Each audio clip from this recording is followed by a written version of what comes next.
It has been said many times, there's those who have and those who will land off the drop zone.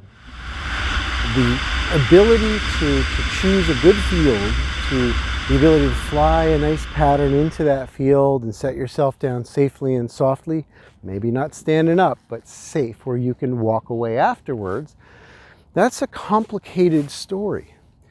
And it's a story that hasn't been told very efficiently and very effectively, and we need to tell it.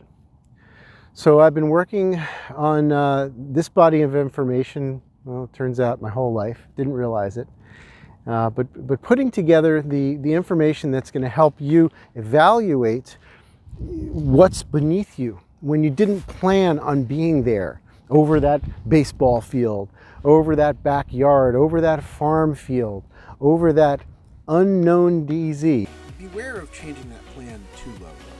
So by about 2,000 feet, you really should have it not just picked out where you're going to land, but how you're going to fly the pattern.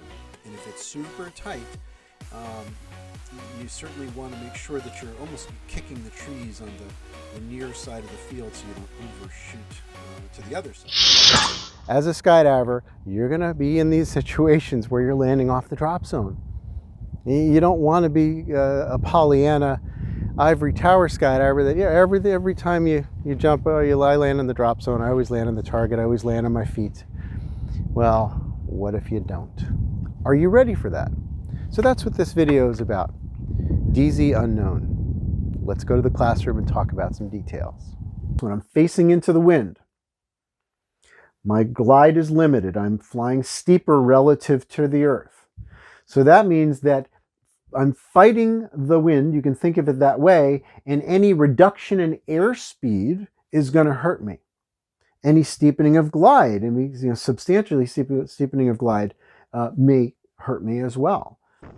It's windy though, so I'm keeping my hands up in full flight. If I try a little bit of rear risers, that may help. A lot of rear risers, I'll lose speed, right?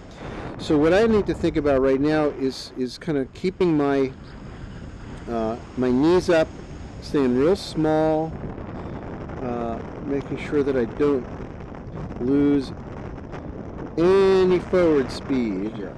We weren't making much progress towards the drop zone. Multiple options. I wasn't making a lot of progress across this road, but in this case I think I made the good choice. You can get surprised crossing over roads low that, oh look, there's a power line or something. But Google Maps is cool because what you can do is find that location, right click on your mouse, and then you can measure the distances. So you can get an idea of how far from the drop zone is acceptable. We're going to talk about spot range.